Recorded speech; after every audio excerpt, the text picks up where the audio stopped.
बूढ़े गिद्ध ने बताया कि बुढ़ापे में औलाद साथ क्यों छोड़ जाती है।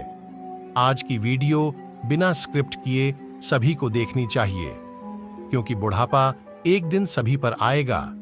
जो आज बालक है वो युवा बनेगा, परसों जवान होगा और आगे फिर बुढ़ापा स्वीकार करना ही पड़ेगा। चाहे कुछ भी कर लो, इसमें किसी की नहीं सुनी जाएगी। चाहे कोई ज्ञानी हो, धनी हो, बली हो या गुणी हो, सबके सारे हुनर धरे के धरे रह जाएंगे जब बुढ़ापा आपके दरवाजे पर दस्तक देगा। इसीलिए यह जानकारी सभी को सुननी चाहिए।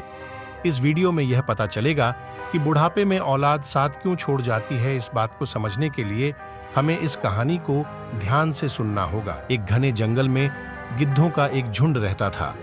गिद्ध झुंड बनाकर लंबी उड़ान भरते और शिकार की तलाश किया करते थे। एक बार गिद्धों का झुंड उड़ते उड़ते एक ऐसे टापू पर पहुंच गया जहां पर बहुत ज्यादा मछली और मेंढक थे।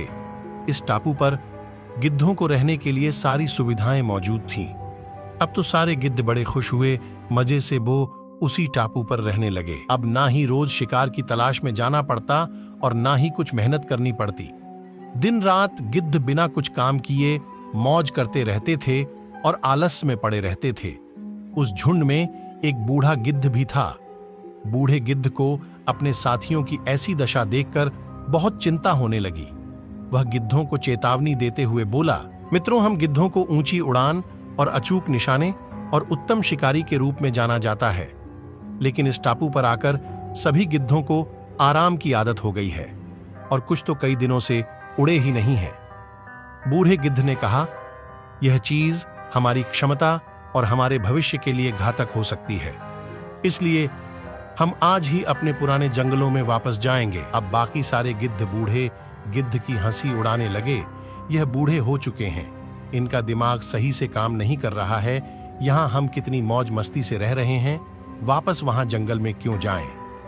यह कहकर सभी गिद्धों ने जाने से मना कर दिया, लेकिन बूढ़ा गिद्ध कुछ दिन बाद जंगल में रहते रहते एक दिन बूढ़े गिद्ध ने सोचा कि मेरा जीवन अब बहुत थोड़ा ही बचा है, तो क्यों ना अपने सगे लोगों से मिल लिया जाए।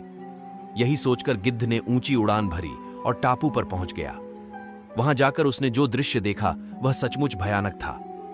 पूरे टापू पर एक भी गिद्ध जिंदा नहीं बचा था। चारों तरफ गिद्धों की लाश ही पड़ी थी। अचानक बूढ़े गिद्ध की नजर एक घायल गिद्ध पर पड़ी। उसने बताया कि यहां कुछ दिन पहले चीतों का एक झुंड आया था। जब चीतों ने हम पर हमला किया तो हम लोगों ने उड़ना चाहा। हम ऊंचा उड़ ही नहीं पाए और ना ही हमारे पंजों में इतनी ताकत थी कि हम उनका मुकाबला कर पाते। चीतों ने एक एक कर सारे गिद्धों को मार डाला। बूढ़ा गिद्ध दुखी होकर वापस जंगल की ओर उड़ गया। प्रिय मित्रों, हमें इस कहानी से यह शिक्षा मिलती है, अगर हम अपनी शक्ति और अधिकारों की रक्षा नहीं करेंगे तो धीरे धीरे हम उसे गवा देंगे। आरामदायक जिंदगी जीते जीते हम भूल जाते हैं कि हमें जो मिला है वह बहुत ही त्याग और मेहनत से मिला है। प्रिय मित्रों, यह कहानी कैसी लगी कमेंट में जरूर बताएं और हमारे चैनल को सब्सक्राइब जरूर करें।